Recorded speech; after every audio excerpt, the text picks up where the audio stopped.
हम हैं शुक्रगुजार आपके बाबा, शुक्रगुजार। बेहद बाबा, बेहद करके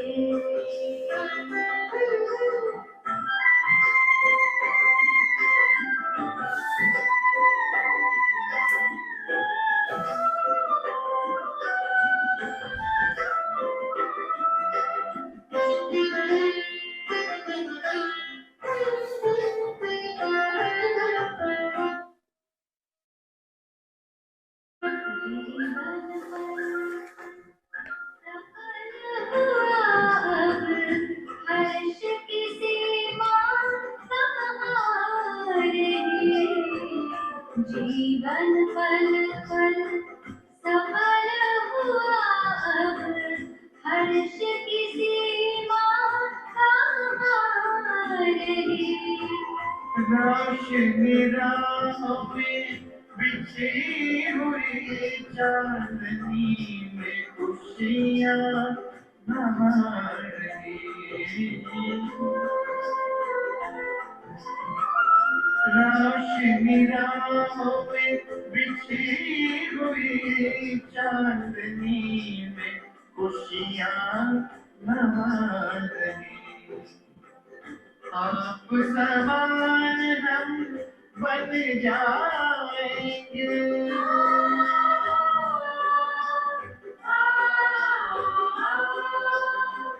आप समान हम बन जाएंगे, गूंज रहा गुंजार। बेहद बाबा, बेहद करके हम बच्चों को प्यार।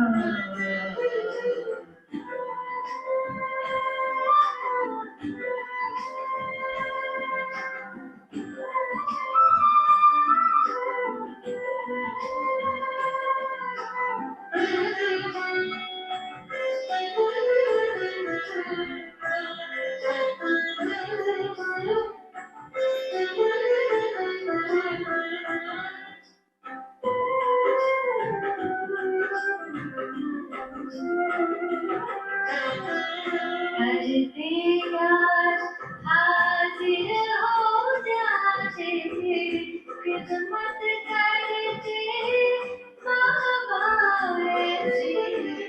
करते यार हाजिर हो जाते, खिदमत करते बाबा ऐसे। बेमिसाल है, बेइंतहा है, बयां करे तो करे कैसे। बेमिसाल है, बेइंतहा है, बयां करे तो करे कैसे। लाखों ने आँखों से किया,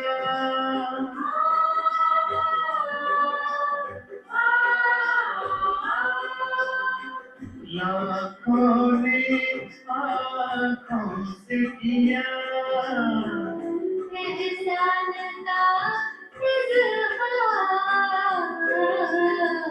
बेहद बाबा, बेहद बच्चों को प्यार। मेरी आँखों सर। ओम शांति, ओम शांति, ओम शांति। संगम युग का एक एक सेकंड ये कितना वैल्यूएबल है, कल बाबा ने सुनाया। अपने को आत्मा समझ बाबा को याद करो और वर्षे को भी याद करो।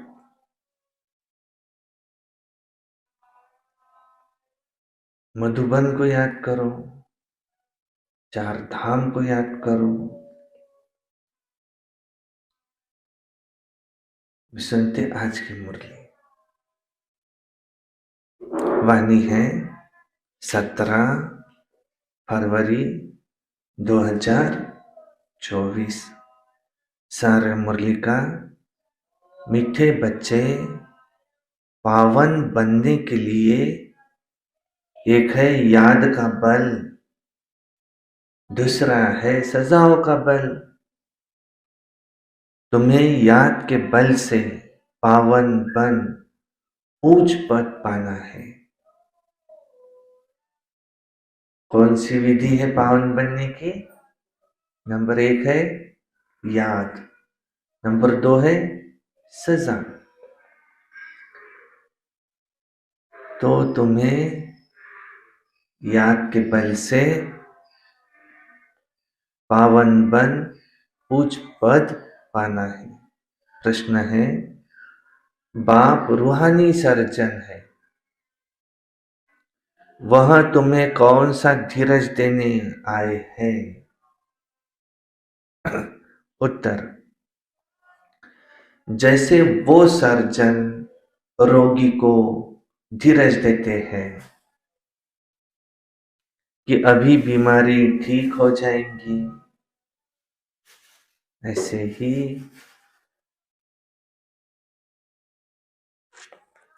ये रूहानी सर्जन भी बच्चों को धीरज देते हैं। बच्चे, तुम माया की बीमारी से घबराओ नहीं। सर्जन दवा देते हैं तो ये बीमारियां बाहर निकलेंगी। जो ख्यालात अज्ञान काल में भी नहीं आए होंगे वो आएंगे, लेकिन तुम्हें सब कुछ सहन करना है। थोड़ा मेहनत करो, तुम्हारे अब सुख के दिन आएगी। क्या कह रहे बाबा? बाप रूहानी सर्जन है, कौन सा धीरज देते हैं? बच्चे, ये बीमारी अब तुम्हारी ठीक हो जाएंगी, माया की बीमारी। घबराओ नहीं, पहले पहले बाहर निकलेंगी और फिर खत्म हो जाएंगी। थोड़ा मेहनत करो, घबराओ नहीं। ओम शांति। बेहद का बाप अपने सभी बच्चों को समझाते हैं, तुम सबको पैगाम पहुंचाना है कि अभी हम सब आत्माओं का वो बाप आया हुआ है और बाप हमें धीरज देते हैं, क्योंकि भक्ति मार्ग में बुलाते हैं, बाबा आओ, आकर हमें लिबरेट करो, दुख से छुड़ाओ। तो बाप धीरज देते हैं कि बाकी तुम्हारे थोड़े रोज है। कोई भी बीमारी छूटने पर होती है तो कहते हैं ना कि अब तुम ठीक हो जाएंगे। तो बच्चे भी समझते हैं कि हाँ, इस छीछी दुनिया में अब हम बाकी थोड़ा रोज है, फिर हम नई दुनिया में जाएंगे। उसके लिए हमको लायक बनना है, फिर कोई भी रोग आदि तुमको नहीं सताएगा। बाप धैर्य देकर कहते हैं, थोड़ी मेहनत करो, और कोई नहीं जो ऐसा तुमको धीरज दे। तुम ही तमो प्रधान हो गए हो, अब बाप आए हैं तुमको फिर से सतो प्रधान बनाने के लिए। अभी सभी आत्माएं पवित्र बन जाएंगी, सभी आत्माएं पवित्र बन जाएंगी, चाहे कोई योग बल से, चाहे कोई सजाओं के बल से। सजाओं का भी बल है ना, सजाओं से जो पवित्र बनेंगे उनका फिर पद कम हो जाएगा। तुम बच्चों को अब श्रीमत मिलती है। बाप कहते हैं सिर्फ माँ में कम याद करो तो तुम्हारे सब पाप भस्म हो जाएंगे। अगर याद नहीं करेंगे तो पाप और 100 गुना हो जाएंगे, क्योंकि पाप आत्मा बन तुम मेरी निंदा कराते हो। मनुष्य कहेंगे इनको ईश्वर ऐसी मत देते हैं। अच्छा, जो ऐसी आसुरी चलन दिखाते हैं तो क्या हुआ, और ही डिसर्विस हुई। कैसे समझेंगे कि इनको ईश्वर पढ़ाते हैं। लाही चाढ़ी माना उतराव चढ़ाव भी तो होता है ना। बच्चे कभी कभी हार भी खा लेते हैं, अच्छे अच्छे बच्चे वो भी हार खा लेते हैं, तो पाप कटते ही नहीं हैं, फिर भोगना भी पड़ता है। ये तो बहुत अच्छी अच्छी दुनिया है, इसमें सब कुछ होता रहता है। बाप को बुलाती ही है कि बाबा आकर हमको भविष्य नई दुनिया के लिए रास्ता बताओ। बाबा जानते हैं एक तरफ है पुरानी दुनिया और इस तरफ है नई दुनिया, और तुम हो नैया। अब तुम पुरुषोत्तम बनने के लिए चल रहे हो। तुम्हारा इस पुरानी दुनिया से लंगर उठ चुका है। इस नाव का लंगर उठ जाता है तो नाव आगे जाती, जब तक लंगर लगाए तो आगे नहीं जा सकती। तो जहां जा रहे हो उसको ही याद करते रहना है। बाप ने कहा है मेरे को याद करने से तुम्हारी कट उतरेंगी, या तो योग बल से या तो सजाओं से। हर एक आत्मा पवित्र तो जरूर बननी ही है, या तो योग बल से या तो सजाए खाकर। उसके सिवा परम धाम में जा नहीं सकते। पवित्र बनने बिगर वापिस कोई जा नहीं सकता। सबको अपना अपना पार्ट मिला हुआ है। बाप कहते हैं कि यह है तुम्हारा अंतिम जन्म। मनुष्य कहते हैं कलयुग अर्जुन छोटा बच्चा है, गोया मनुष्य अभी इससे भी और दुख भोगेंगे क्या, इससे भी अभी और दुखी होंगे।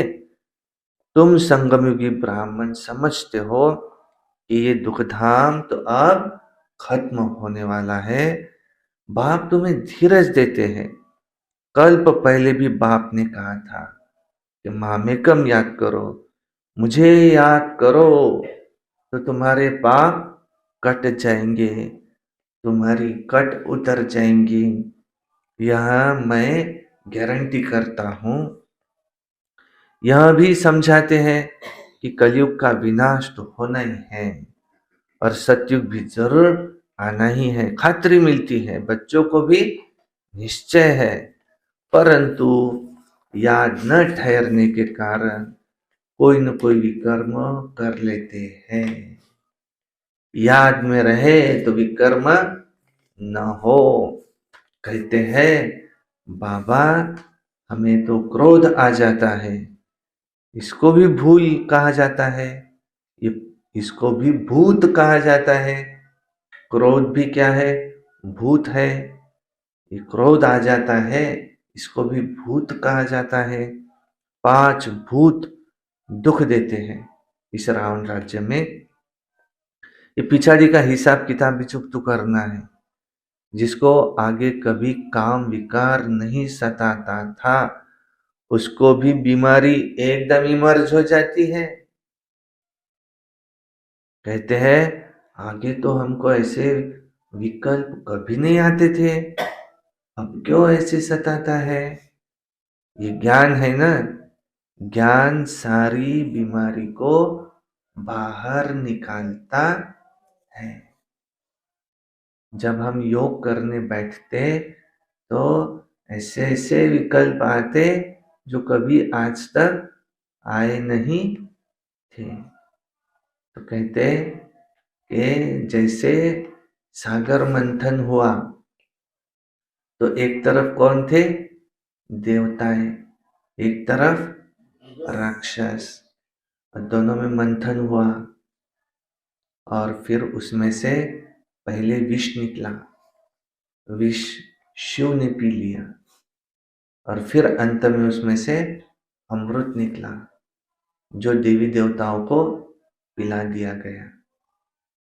तो ऐसे ही ये कौन सा मंथन है? ये योग में जब बैठते हम, वो है मंथन। अच्छे विचार माना पॉजिटिव थिंकिंग एक तरफ है देवता, और बुरे विचार दूसरी तरफ है राक्षस। ऐसे मंथन चलता है। मुझे बाबा को याद करना है, मुझे योग में बैठना है, मुझे बाबा की याद में बैठना है। दूसरे विचार आते, नहीं बैठो, उठो उठो, नहीं बैठो। तो मंथन चलता है। मंथन में से पहले जो अंदर में 63 जन्मों के विकर्म नीचे दबे हुए हैं, वो हिल जाते तो ऊपर आते। जैसे पानी में नीचे कचरा जमा है, उसको हिला दिया तो ऊपर आएगा। ऐसे सारे विकर्म हमारे दबे हुए संस्कार बाहर निकलना शुरू होते। तो बाबा कहते कि पहले पहले ये आएगा, आने देना, निकल रहा है। ज्ञान सारी बीमारी को बाहर निकालता है, भक्ति सारी बीमारी को नहीं निकालती है। यह है ही अशुद्ध विकारी दुनिया। 100% अशुद्धता है। 100% पतित से अब 100% पावन होना है। 100% भ्रष्टाचारी से 100% पावन श्रेष्ठाचारी दुनिया बननी है। तो बाप कहते हैं मैं आया हूं तुम बच्चों को शांति धाम सुख धाम में ले चलने के लिए। तुम मुझे याद करो और सृष्टि चक्र को फिराओ। कोई भी विकर्म नहीं करो। जो गुण इन देवताओं में है ऐसे गुण धारण करो। बाबा कोई तकलीफ तो नहीं देते हैं।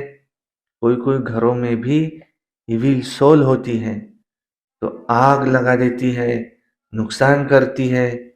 इस समय मनुष्य सब इविल है ना। स्थूल में भी कर्म भोग होता है। आत्मा एक दो को दुख देती है शरीर द्वारा, शरीर नहीं है तो भी दुख देती है। बच्चों ने देखा है जिसको घोस्ट कहते हैं, वो सफेद छाया मुआफिक देखने में आती है, परंतु उसका कुछ ख्याल तुमको नहीं करना होता है। तुम जितना बाप को याद करेंगे उतना ये सब खत्म होते जाएगा। और हिसाब किताब है ना, सारा हिसाब किताब तुम्हारा चुकता होता जाएगा। देखो इविल सोल तो है, परंतु जितना हम उसका ख्याल करते हैं तो वाइब्रेशन बनता, और वाइब्रेशन उसको खींचता। इसलिए बाबा क्या कह रहे, परंतु तुम उसका कुछ ख्याल नहीं करो। जितना सोचेंगे तो संकल्प उसको पहुंचते, फिर वो हमारी तरफ खींची जाती। इसलिए इसका अज्ञान रहा हुआ सबसे अच्छा। वो कुछ सोचे ही ना, उसके बाजू में व्हील सोल है तो कुछ कर नहीं सकेंगे। उसको थोड़ी पता है कि ये यही है, उसको ये आंखें थोड़ी है, उसको तो वाइब्रेशंस की आंखें, तीसरा नेत्र वाइब्रेशन से खींचे जाती हो। इसलिए कहते कि हम वो वाइब्रेशन नहीं बना। बाबा क्या कह रहे, तुमको उसका ख्याल नहीं करना है। तुम जितना हो सके बाप को याद करो। वो बाजू में भी होंगी तो दूर चली जाएंगी। उसको उसके वाइब्रेशन हमारे वाइब्रेशन मैच होंगे ही नहीं। तुम जितना बाप को याद करेंगे उतना ये सब खत्म होता जाएगा। देखो ये भी हिसाब किताब है ना। विल सोल भी क्या है, हिसाब किताब है। उसका शरीर छूट गया, तुम्हारा उसका कुछ हिसाब किताब था। अब वो उसको तुमने तकलीफ दी थी, वो भी तुमको तकलीफ देने के लिए आएंगी। हिसाब किताब है। ऐसे किसी के पास क्यों जाएंगी? लेकिन तुम बाप को याद करो तो तुम्हारा हिसाब किताब नील हो जाएगा। घर में बच्चियां कहती है हम पवित्र रहना चाहती है, ये आत्मा कहती है। और जिसमें ज्ञान नहीं है वो कहते हैं पवित्र नहीं बनो, फिर झगड़ा हो पड़ता है, कितना हंगामा होता है। अब तुम पवित्र आत्मा बन रहे हो, वह है अपवित्र, तो दुख देते हैं। है तो आत्मा ही ना, उनको कहा जाता है इविल आत्मा। शरीर से भी इविल है तो बिगर शरीर के भी दुख देते हैं, इविल है।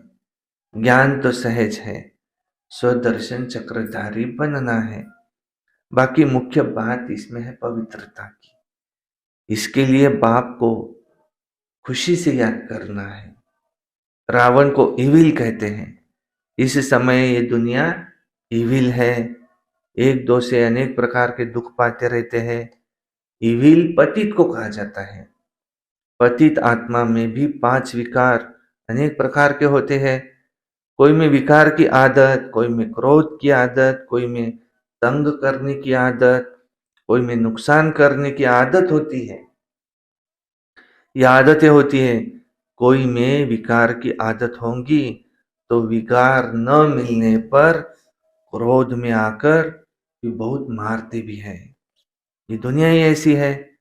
तो बाप आकर के धीरज देते हैं, ये आत्माएं ऐसे बच्चों को धीरज देते हैं, कहते हैं बच्चों धीरज धरो, मुझे याद करते रहो, दैवी गुण धारण करो। ऐसे भी नहीं कहते कि धंधा आदि नहीं करना है, नहीं। जैसे मिलिट्री वालों को लड़ाई में जाना पड़ता है तो उन्हों को भी कहा जाता है शिव बाबा को तुम याद करते रहो। गीता के अक्षरों को उठाए, वो समझते हैं कि हम युद्ध के मैदान में मरेंगे, स्वर्ग में जाएंगे, इसलिए खुशी से लड़ाई में जाते हैं। परंतु वो बात है नहीं। बाबा कहते हैं यह है तुम्हारी माया के साथ युद्ध, तुम स्वर्ग में जा सकते हो, सिर्फ तुम शिव बाबा को याद करो। याद तो एक शिव बाबा को ही करना है, तभी स्वर्ग में जरूर जाएंगे। जो भी आते हैं भल फिर जाकर पतित बनते हैं तो भी स्वर्ग में जरूर आएंगे। फिर सतयुग त्रेता में तो आएंगे, परंतु सजाए खाकर पावन बनकर फिर भी आएंगे जरूर। बाप रहम दिल है ना, बाप समझाते हैं कोई विकर्म नहीं करो तो तुम विकर्माजीत बनेंगे। ये लक्ष्मी नारायण विकर्माजीत है ना, फिर रावण राज्य में विकर्मी बन जाते हैं।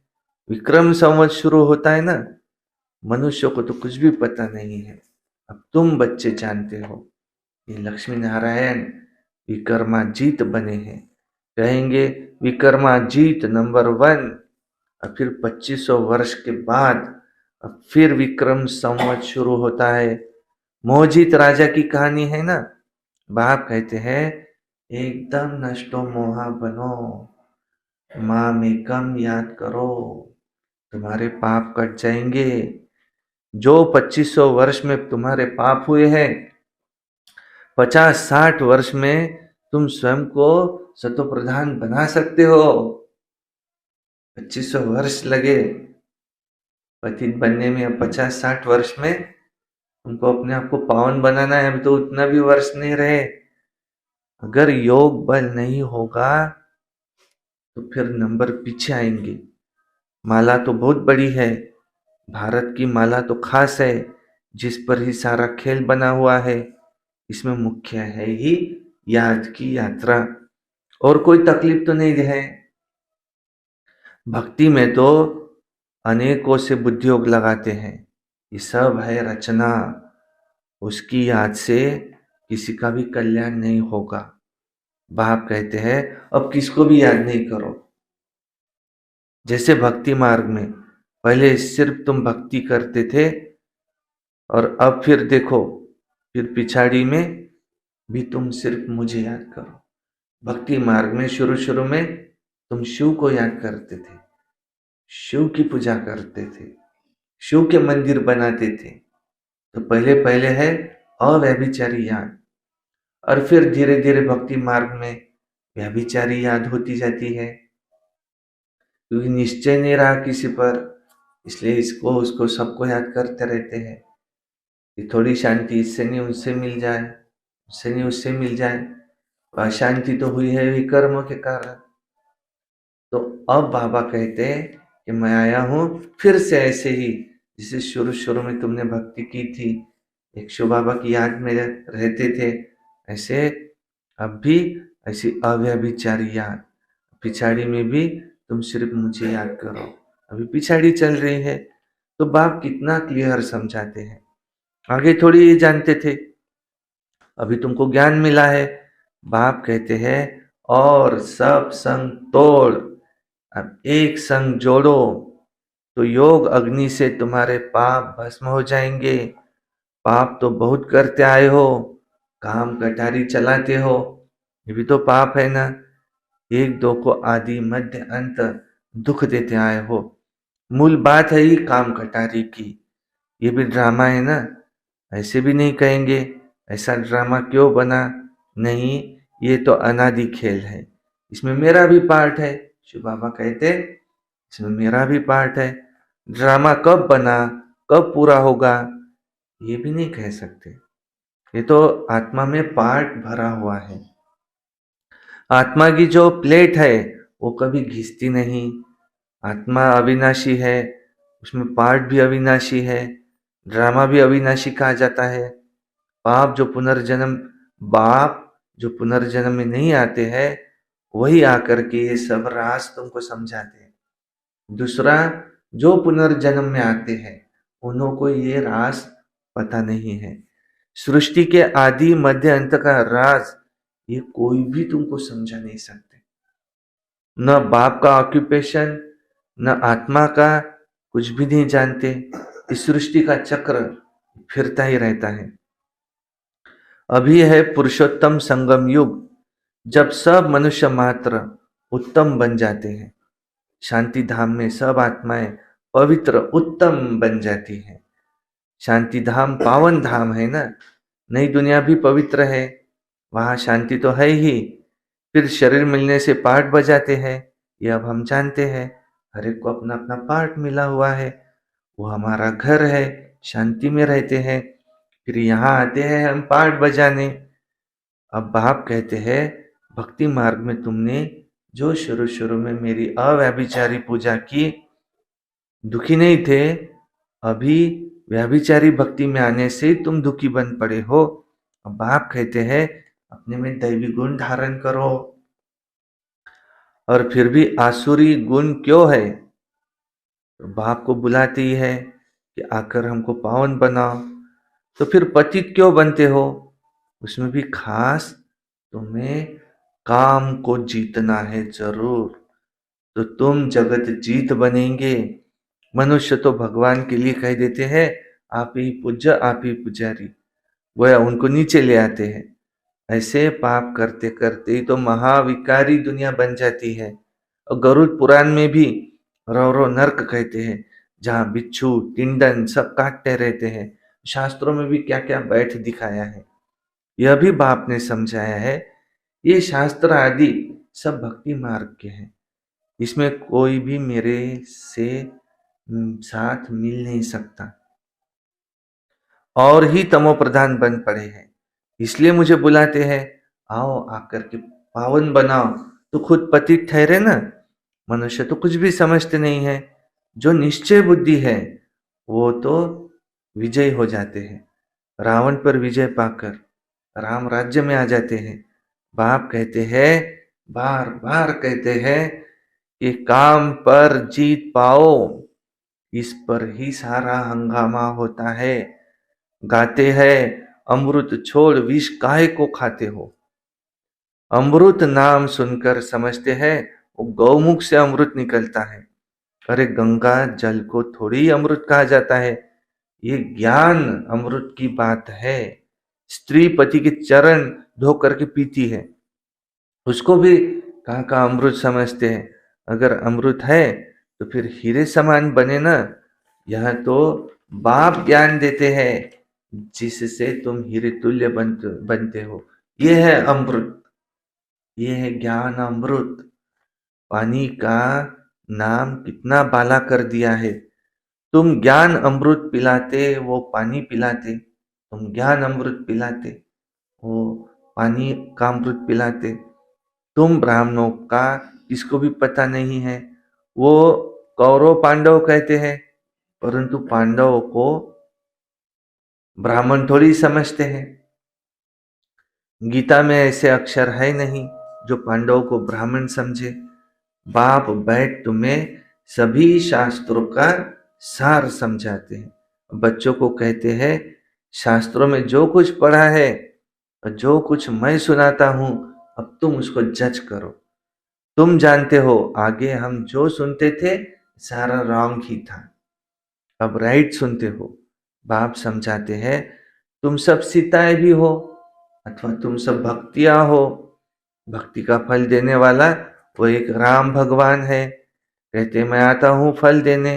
अब तुम जानते हो हम स्वर्ग में अपार सुख भोगते हैं। उस समय बाकी सब शांति धाम में रहते हैं। शांति तो मिलती है ना, वहां विश्व में सुख शांति पवित्रता सब कुछ होता है। तुम समझाते हो जबकि विश्व में एक धर्म था तभी विश्व में शांति थी। फिर भी देखो समझते नहीं है। ठहरता कोई मुश्किल है, पिछाड़ी में बहुत आएंगे, फिर जाएंगे कहाँ। एक ही हट्टी है। जैसे दुकानदार की चीज अच्छी होती है तो दाम एक होता है, यहाँ भी शिव बाबा की ये एक ही हट्टी है, वह है निराकार। ब्रह्मा भी जरूर चाहिए। तुम कहलाते हो ब्रह्मा कुमार ब्रह्मा कुमारिया, ब्रह्मा बाबा की मुख वंशावली संतान। शिव कुमारिया तो नहीं कहला सकते हो, तो ब्राह्मण भी जरूर चाहिए। ब्राह्मण बनने बिगर देवता भी कैसे बनेंगे। अच्छा, मीठे मीठे सिक्की लधे बच्चों प्रति माता पिता बाप दादा का याद प्यार। Good morning. रूहानी बाप की रूहानी बच्चों को नमस्ते। रूहानी बाप दादा को याद प्यार। गुड मॉर्निंग, नमस्ते। सदा रहो हंसते, कम बोलो, धीरे बोलो, मीठा बोलो, सत्य बोलो और सोच समझ कर ही बोलो। वाह बाबा, वाह वाह ड्रामा, वाह वाह मेरा भाग्य, वाह वाह ब्राह्मण परिवार, वाह मैं बाबा का, बाबा मेरा। योगी बनो, पवित्र बनो। रोज अमृत वेला, रोज प्रातः मुरली, सारा दिन याद में रहकर सर्विस। सायंकाली 6:30 से 7:30 का योग, रात्रि सोने से पहले याद का चार्ट रोज नहीं करना। हमें तिथियों का कार्यक्रम बड़ी धूमधाम से मनाना है। शिवरात्रि बड़ी धूमधाम से मनानी है और सदा प्रसन्न रहना है। एक बाबा दूसरा न कोई, हमेशा याद में रहना है। और वर्षे को भी याद करना है। अच्छा, ओम शांति। आज बाबा ने क्या कहा? याद से तुम्हारी कट निकल जाएंगी। पावन बनने की दो ही तरीके, सजा का बल या एक तो सजा खा करके पावन बनो, या योग बल से पावन बनो। और योग बल से बनेंगे तो पूछ पद पाएंगे, और सजाओं के द्वारा पावन बनेंगे तो पद भी कम हो जाएगा। तो ज्ञान से सारी बीमारियां बाहर निकलती। बाबा ने आज कहा कि इस ज्ञान में ऐसे ऐसे ख्यालात आएंगे जो कभी आते नहीं थे, तो बीमारी बाहर निकल रही है। यह अच्छे और बुरे का मंथन, सागर मंथन, इसमें योग में अवस्थाएं है। देखो पहली अवस्था कौन सी? स्मृति, माना बाबा की याद में बैठना। पहले रहता है रूह रूहान, बाबा से बातचीत चलती, फिर उसमें सारे हमारे अंदर का जो है ये भी निकलता। फिर 2 नंबर है स्मरण, मनन चिंतन चलता, पॉजिटिव थिंकिंग आता, फिर बुरे विचार जाने लगते। तीसरे नंबर पे है मनन, और आखिरी में है मगन अवस्था। तो ऐसी योग की अवस्थाएं है। तो ऐसी मगन अवस्था हो जाती है, एक बाबा दूसरा न कोई, ये अवस्था हो जाती है, और इसी में हमारे सारे विकर्म विनाश हो जाते हैं। कोई भी अच्छे कर्म हमें करने- ऐसी अवस्था को प्राप्त करना है। कोई भी अच्छे कर्म करने के लिए बाबा ही हमें हिम्मत और धीरज देता है।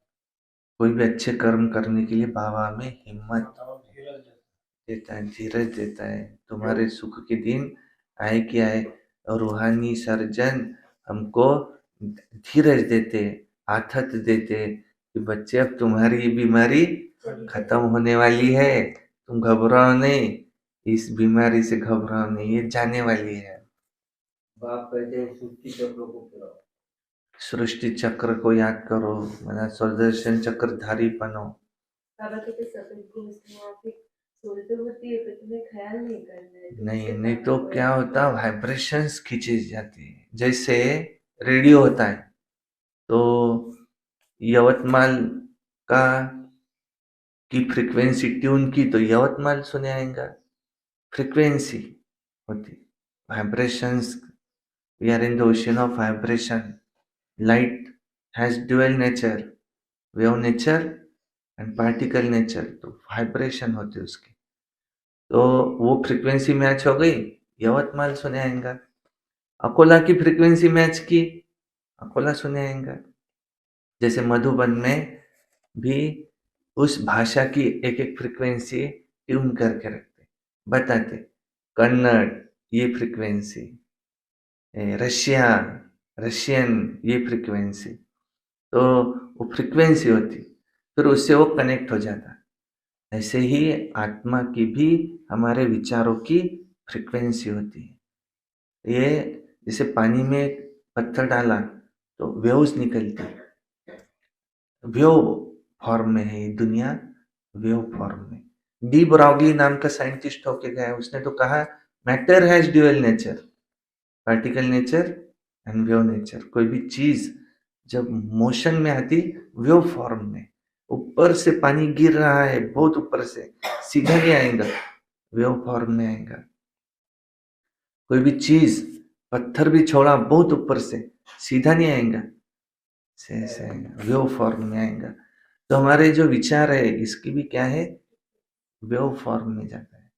और फ्रीक्वेंसी माना रिवॉल्यूशन पर सेकंड, एक सेकंड में कितने रिवॉल्यूशन होते हैं उसके, उसकी एक फ्रीक्वेंसी होती है, उसका ट्यूनिंग चलता है। और हमारी भी फ्रीक्वेंसी, हमारे विचारों की फ्रीक्वेंसी, उस आत्मा के विचारों की फ्रीक्वेंसी जहां मैच हो गई, वो खींची आती उधर, और फिर उसमें वो प्रवेश कर लेती। तो अंत के समय में हम बाबा की याद में रहेंगे तो ओरा बनेगा, जिसमें आत्मा प्रवेश नहीं कर सकेंगी। वो ओरा क्या है? ओरा साइंटिफिकली यही है कि शिव बाबा की फ्रीक्वेंसी है 0, ब्रह्मा बाबा की फ्रीक्वेंसी है 1, दादी जानकी जी की फ्रीक्वेंसी थी 3, और जो ब्राह्मण बच्चे योग में बैठते हैं फ्रीक्वेंसी होती है 10। जब नॉर्मल व्यक्ति है इनकी फ्रीक्वेंसी होती है 25 से 30, जो पागल व्यक्ति इसकी फ्रीक्वेंसी होती है 40, जो क्रोध में है इसकी भी फ्रीक्वेंसी 40 तक चली जाती। इविल सोल इनकी फ्रीक्वेंसी है 30 के ऊपर, 40 तक इविल सोल है। हमारी भी फ्रीक्वेंसी 40 होंगी, फट से मैच करेगा, हमारे अंदर घुसेगा। लेकिन योगी के अंदर नहीं घुस सकता, क्योंकि वो ढूंढ ही नहीं पाता ये गया कहाँ। तो क्योंकि ये तो बाबा में समाया हुआ है, उसकी छत्र छाया में। तो वो बाबा के साथ उसकी फ्रीक्वेंसी मैच है, 0 बाबा की याद में है, तो वो इसलिए उस ओरे में एंटर नहीं हो पाता, फ्रीक्वेंसी मैच नहीं होती। इसलिए ठीक है, वहाँ इविल सोल है, वहाँ ये है, वहाँ वो है, तुम सोचो नहीं, तुम संकल्प ही नहीं लाओ बाबा बाबा बाबा बाबा, तो वो वो कहाँ भी रहे, तो आत्मा आत्मा का तो डिस्टेंस जैसे कुछ है ही नहीं ना। वो यहाँ भी है तो भी एंटर नहीं हो पाएंगी, वो अमेरिका में भी है, अब फ्रीक्वेंसी मैच हो गई तो उसको वहां से आने टाइम कितना लगता। आत्मा का तो सूक्ष्म रूप है, सूक्ष्म शरीर है साथ में, एंटर क्या होता, सूक्ष्म शरीर और आत्मा। जो विजुअलाइजेशन भी होता किसी को दिखाई देता सूक्ष्म शरीर, प्रकाश का शरीर। इसलिए बाबा ने कहा तुम उसका ख्याल करो नहीं। आगे वाक्य था कि तुम सिर्फ बाबा की मेरी याद में रहो तो तुम्हारा कुछ नहीं होगा। गंगा जल को अमृत नहीं कहा जाता, यह है ज्ञान। इस समय तो सब ही इविल है, ऐसे भी कहा, शरीर भी इविल है, आत्मा के साथ इविल है। गंगा जल को अमृत नहीं कहा जाता, अमृत नहीं कहा जाता। कोई पानी कोई अमृत होता है क्या कोई? ये है ज्ञान अमृत की बात। किसमें विकार की आदत, किसमें क्रोध की आदत, किसमें तंग करने की आदत, किसी में विकार की आदत, किसी में क्रोध की आदत, किसी को तंग करने की आदत, ये सब क्या है? इविल, इविल काम है सब। नष्टो मोहा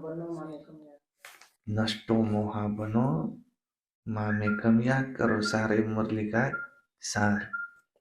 अब विचार रखा, ज्ञान मंथन करे तो विष ऊपर आएगा तो विष बाबा पी लेंगे और देवताएं अमृत पी लेंगे। हाँ, बाबा को जो अंदर में विष आता है, बाबा को क्या चाहिए? शिव पर क्या चढ़ाते? धतूरा। जो भी अंदर से आता है वो शिव को दे दो।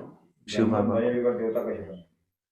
ब्राह्मण सो फरिश्ता सो देवता, ब्राह्मण बनने बिगर देवता कैसे बनेंगे? अभी हम ब्रह्मा की संतान, ब्रह्मा कुमार, ब्रह्मा कुमारिया, ब्राह्मण। विश्व में सुख शांति कोई सत्ता सब कुछ होता है। वहाँ सतयुग में सुख शांति पवित्रता सब कुछ है। परम धाम है सिर्फ शांति धाम, वहाँ सुख नहीं है। सुख होते हैं 4, तन मन धन जन, चारों भी सुख सतयुग में मिलते। शांति भी है, पवित्रता है। बाबा कहते हैं तुम्हारा माया से युद्ध है। वो कहते हैं युद्ध के मैदान में मरेंगे तो स्वर्ग में जाएंगे। कौन सा युद्ध का मैदान? ये है माया के साथ हमारी युद्ध है, तो माया जीत बनेंगे तो जरूर स्वर्ग में जाएंगे। अच्छा, धारणा के लिए मुख्य सार है, नंबर 1, देवताओं जैसे गुण स्वयं में धारण करने हैं, गुणवान बनना है। अंदर जो भी इविल संस्कार है, क्रोध आदि की आदत है, उसे छोड़ना है। विकर्मा जीत बनना है, इसलिए अब कोई भी विकर्म नहीं करना है। 2 नंबर है, हीरे समान श्रेष्ठ बनने के लिए ज्ञान अमृत पीना है और पिलाना है। हीरे समान श्रेष्ठ बनना है तो ज्ञान अमृत पीना है और पिलाना है। काम विकार पर संपूर्ण विजय पानी है, स्वयं को सतो प्रधान बनाना है, याद के बल से सब पुराने हिसाब किताब चुकतू करने हैं। वरदान, बुद्धि को मेरेपन के फेरे से निकाल, उलझनों से मुक्त रहने वाले न्यारे ट्रस्टी भव। बुद्धि को मेरेपन के फेरे से निकाल, उलझनों से मुक्त रहने वाले न्यारे ट्रस्टी भव। जब बुद्धि कहाँ भी उलझन में आती है तो समझ लो जरूर कोई न कोई मेरापन है। जब बुद्धि उलझन में आती है तो समझ लो कहाँ न कहाँ मेरापन है। जहां मेरा है वहां फेरा है। फिरते रहो, बुद्धि का फेरा। जहां मेरा आया वहां बुद्धि का फेरा हुआ। गृहस्थी बनकर सोचने से गड़बड़ होती है, इसलिए बिल्कुल न्यारे बन जाओ, ट्रस्टी बन जाओ। इसका काम है बाबा का। हिम्मत का एक कदम उठाओ, ऐसे नहीं बाबा ही जाने, परंतु काम किसका है? बाबा का। तो ट्रस्टी बन जाओ। ये मेरापन माना मेरा नाम खराब होगा, मेरी ग्लानि होगी, ये सोचना ही उलझना है। फिर जितना सुलझाने की कोशिश करेंगे उतना उलझते जाएंगे। इसलिए ट्रस्टी बन इन उलझनों से मुक्त हो जाओ। भगवान के बच्चे कभी उलझनों में नहीं आ सकते। स्लोगन, बड़े बाप के बच्चे हो इसलिए न तो छोटी दिल रखो करो और न छोटी बातों में घबराओ। बड़े बाप के बच्चे हैं, छोटी छोटी बातों से घबराओ नहीं, छोटी दिल नहीं रखो। दिल भी कैसी हो? फ्राक दिल, बड़ी दिल हो, दिल वाला मंदिर है उनके नाम से। अच्छा, ओम शांति।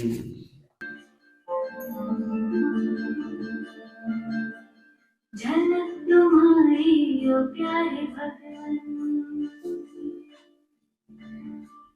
पलक में भर के दिखा रहे हम, फलक से हम यही गा रहे। कराने वाला करा रहा है, करनहार हम किए जा रहे। झलक तुम्हारी ओ प्यारे भगवन, पलक में भर